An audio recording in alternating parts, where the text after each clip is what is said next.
en el barco hamburgués Grasbrook, ahí donde llegaron los colonos, la generación a que corresponde, digamos, de la familia Nanich, en 1856 a Puerto Montt, que en esos tiempos era Melipulli. Ahora, la primera gran desilusión fue, ellos venían muy ilusionados, venían, ¿me entiendes?, a una aventura nueva, le habían pintado todo este cuento con color de rosa, realmente venían a un mundo fantástico. Y una zona desarrollada, ese era su objetivo a lo que ellos venían. Pero la primera gran desilusión fue cuando desembarcaron en Puerto Montt y lo bajaron en botecitos del barco y los transportaron a todas estas familias que llegaron en esa oportunidad, que fueron varias, a una gran bodega con piso de madera, y ni siquiera tenía forro, era con tingle de madera, y ahí los ubicaron y ahí tuvieron que esperar hasta que ellos fueran ubicados a las distintas parcelas o chacras que estaban todas diseñadas con mira hacia el lago Yanquihue, todas desembocaban hacia el lago Yanquihue, el sector estos que llegaron a la zona aquí de Frutillar y Yanquihue. Vieron esto, a él les contaron que esto era algo pasajero, que después los iban a llevar a su destino, entonces todavía seguían con cierta ilusión que iban a llegar a sus casitas donde lo iban a designar. Pero la otra tremenda desilusión y asombro fue cuando los llevaron a la chacra que les correspondía, específicamente la familia Nanich, que fue a la chacra número 41. Vieron que no había nada, no había casa, no había nada. Yo aquí me inicié en la actividad del año 1969, como le dije, el 70 lo compré. Esto originalmente aquí eran potreros, un suelo de problemas de drenaje. No había drenaje, por ende un suelo sobresaturado. Aquí el campo, la superficie, el 80% eran junco, eran junquillos, digamos, de la altura de un metro y tanto. Cuando uno pasaba con un caballo, el caballo no se veía, los animales tampoco no se veían. Y eso fuimos de alguna manera, lo primero que hubo que hacer es adquirir una máquina para destruir esta maleza y poder hacer laboreo en el campo y ver los desniveles para hacer drenaje, etc. Y hoy día estamos lo que estamos, que si uno puede verlo, cuesta creer que esto hace tan poco tiempo haya sido un suelo tan improductivo.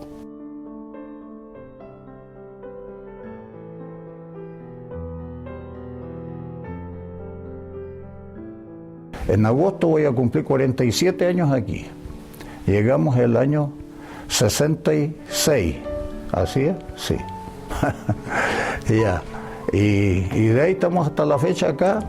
Hemos crecido, en vacas, hemos trabajado más, hemos mejorado el campo y en todo orden, con el favor de Dios, nos ha ido bastante bien hasta la fecha. Lo traía desde el primer momento ya ese interés de dedicarme a la lechería, porque ese era el fuerte del dinero, que es mes a mes. Paga uno los trabajadores, paga la luz, hay tantos gastos, colegios y cosas, entonces mes a mes hay que pagar y uno se tiene que dedicar por lo que es más rápido. Partimos con pocas vacas, pues de a poco, qué sé yo. Fuimos con los meses y el tiempo y los años corriendo, porque aquí hay que dejar las vaquillas, la crianza para aumentar la producción de año en año. El año 73, pues ahí hubo un mes que no le echamos nada. Pues ahí tengo un libro donde está todo anotado lo que entregábamos de mes a mes, la leche, tanto vale el litro de leche, tantos litros entregamos, tanta plata está, todo está anotado en ese libro, así que es bien fácil entenderlo con solo verlo. Pues hemos ido mejorando las empastadas y mejorando la calidad de las vacas, ya empezando después con toros de mejor calidad. Entonces, antes todo era más rústico, en cambio hoy día ya estamos muy mejorados. La leche también viene bastante de los neozelandeses afuera, pero aquí la producción que tiene este país más o menos se está consumiendo entre el 80-90% aquí mismo en casa. Esa es la suerte que todavía tenemos, pero cuando eso no ocurra, no sé qué es lo que va a pasar ahí.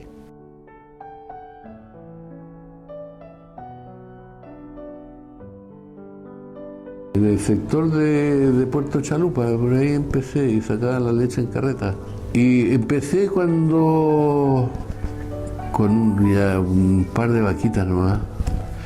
y como transportaba personal de Nestlé, entonces ahí conocí a don Gonzalo Fuxloque, que después tuvo un Lacalo.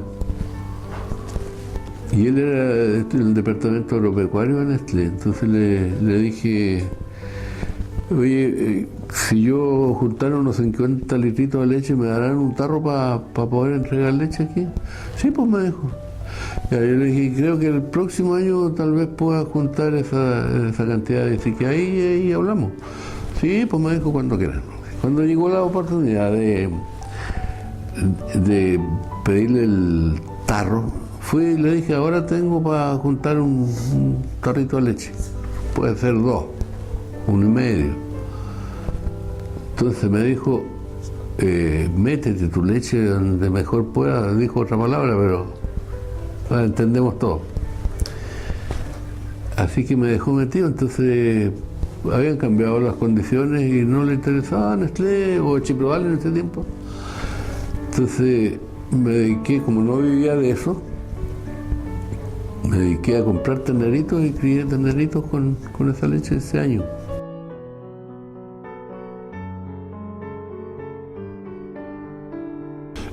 A mí me tocó, ¿no es cierto?, que me expropiaran, ¿no es cierto?, el fondo Las Encinas. Una vaca costaba 50 escudos. O sea, la nada misma. Entonces uno perdía el fruto del trabajo de generaciones. Yo era presidente de la SACO en aquel entonces, estábamos en la posesión de Temuco. Entonces no me recuerdo exactamente el nombre del caballero, señor Taladrí, no me acuerdo, en que siendo presidente en aquel entonces, don Eduardo Frei Montalva, le solicita al presidente de la SOFO en aquellos años que quería hablar con el señor Taladrí. Entonces estábamos todos presentes y el presidente Frei le dice, cuénteme, señor Taladrí, ¿y usted qué opina de la reforma agraria? Entonces le dijo, ¿usted no le tiene miedo a la reforma agraria? No, le dijo, porque es una tontera, es una no voy a decir los términos poco académicos que usó este caballero, pero le dijo, en la medida que usted me esté expropiando, presidente, yo voy a estar comprando campo, porque usted no va a ser capaz como presidente de alcanzarme. Me quedó dando vuelta la idea, y cuando a mí me pescaron y me empezaron a hacer sanguchitos, como que un cortaba un salchichón, y ¿sabes qué más? Este caballero tiene razón, voy a correr el albur y compré en pleno proceso de reforma agraria estos 2 campos. Y me salvé.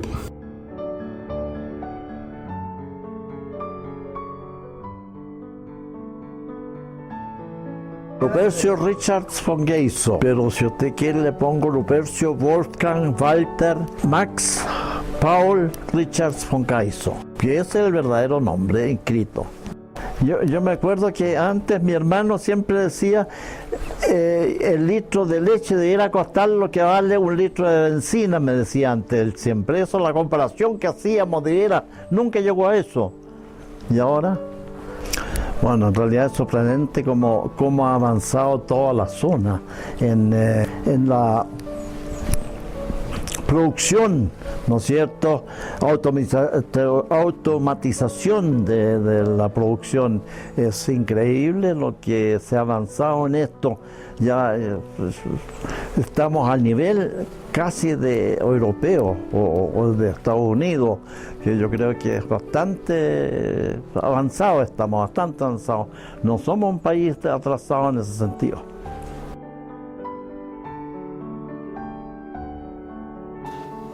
¿Cómo nace la pasión por el campo? ¿Cuándo le llega? Nosotros nos criamos acá, en los veranos veníamos toda la casa acá. Bueno, yo ya era ya mayorcito, pero sí, mi hermano era el más chico. Y nos hacía trabajar el papá. A los 14 años andábamos con ayuntebueyes haciendo barbechos por ahí, con las 3 puntas. Las cruzas aquí detrás, esas eran las habituales, para cruzar, para preparar cultivos, para sembrar. Así que entre 10 o 12 trabajadores estábamos nosotros, con sus yuntitas de bueyes y cruzando la tierra. ¿Se siente orgulloso de haber participado en este proceso lechero? De todas maneras, sí, pues estoy delegado, ya van a ser 15 años en Colón, del Consejo de la Unión. ¿Ha sido su vida la lechería? ¿Podríamos decirlo así? Era mi trabajo favorito, me gustaba mucho la genética y escogía de todos estos toros y qué sé yo, mejoradores, pezuña de ubre, llegué a tener un rebaño cero falta en pezuña y en ubre, muy bonita, buscaba pezones negros, pezuñas negras.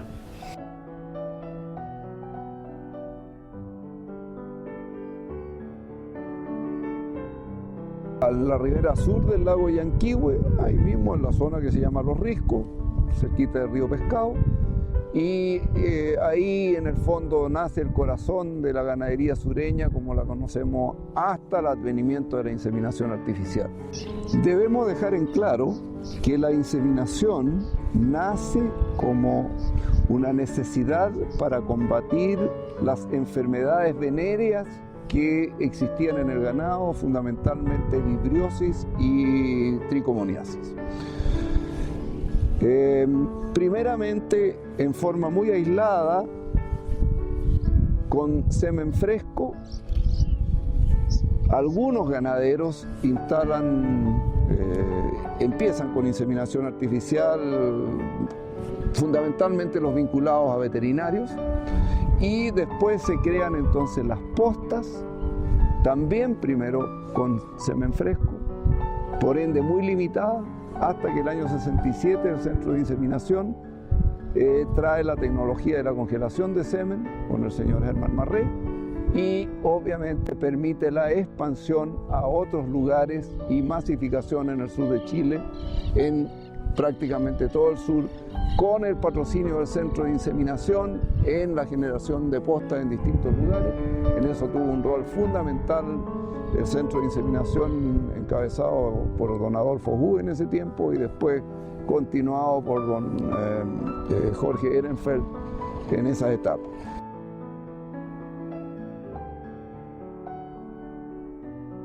Mi padre cuando llegó acá, el año 1933 más o menos, cuando llegó a esta zona, entonces esto era todo bosque y eran pantanos y hubo que desaguar muchas cosas porque era muy húmedo en parte, en fin.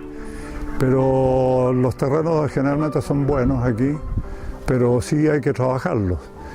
Y en la medida que lo hemos ido trabajando, bueno, se ha hecho todo más intensivo. Entonces se ha empastado y precisamente es un terreno muy bueno y un clima muy bueno como para lechería.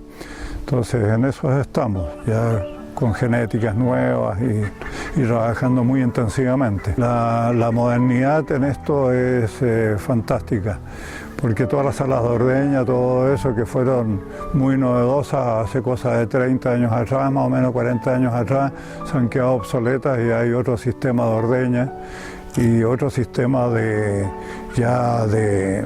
la misma inseminación, ¿no? Antes se hacía solamente con monta dirigida con toros y la inseminación, una vez que el semen ya se pudo venir hecho, o sea, congelado, digamos, entonces ya todo ha cambiado porque la genética de todo se pudo apreciar de otra manera, ¿no? Verdaderamente esto es una cosa que es tan incomprendido muchas veces y hay tanta competencia a nivel internacional según los convenios internacionales que se hacen, es que lamentablemente nos inundan de cosas de otras partes y todos estos precios internacionales cuando suben o cuando bajan repercuten acá y y muchas veces uno no puede hacer usufructuar de eso porque tenemos mucha competencia y de tal forma que no podemos solventarlo muchas veces.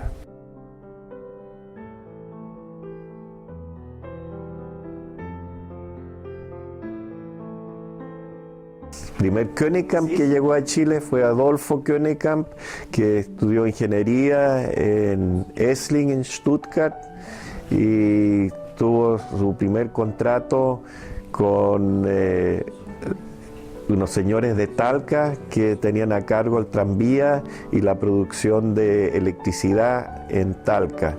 Y llegó a Chile en el año 1925, me parece que un 8 de diciembre. Y bueno, ahí estuvo trabajando 3 años, terminó su contrato, que no fue cumplido tal como le habían dicho, y había hecho unas vacaciones en el sur de Chile que le gustó muchísimo y lo encontró muy parecido al sur de Alemania y en la parte suiza, como él nació en los faldeos de la Selva Negra. Le gustó muchísimo el clima y la gente, y entonces en el año 28 se vino a trabajar a la fundación de don Max Morawitz en Osorno. La señora la conocí en el año 70 y entonces dije, mientras está tan insegura la vida aquí, no se puede pensar en armar una familia porque no se sabe, todo más o menos está en la nebulosa.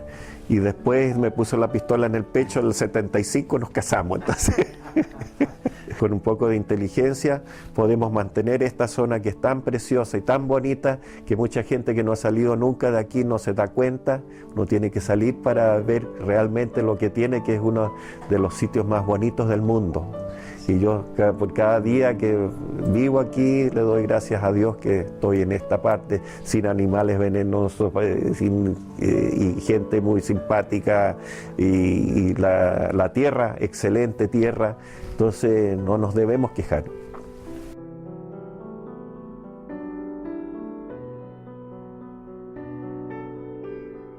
Y yo era chico. ¿Y algo, entonces, el año 30? Claro. Yo nací el año 27. Se producía leche a mano. Se estrujaban las vacas a mano y se llevaba a un estanque bastante provisorio y sin refrigeración, sin nada, y ahí pasaba a una separadora, la cual se movía a mano, así, ¿ya? Se movían 2 hombres, tenían que moverla, y ahí se separaba la mantequilla del suero, y se vendía después la mantequilla en Osorno, donde Gebler.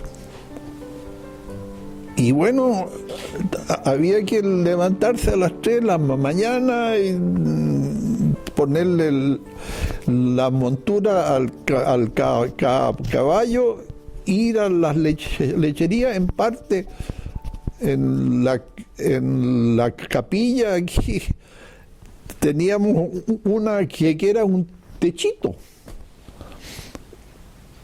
Y el patio era barro. La única parte seca era el techito donde entraban 8 vacas. Y todo lo demás era barro. Entonces yo me compré un par de botas de goma que era muy escasa, muy escasa, ¿no? Y yo podía pasar por el barro sin que me ensuciaran los zapatos o los pies, pero la gente así nomás, pues, a pata, hacían los arreos y traían sí. No, sí, eran tiempos completamente distintos. Yo creo que esta zona sur es por esencia lechera o engordera. Pero en todo caso, de las vacas, ¿no es cierto?,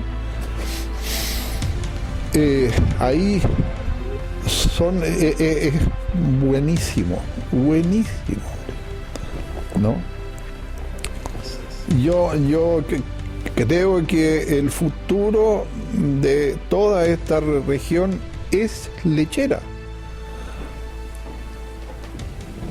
Y más que engordero, somos lecheros esta región.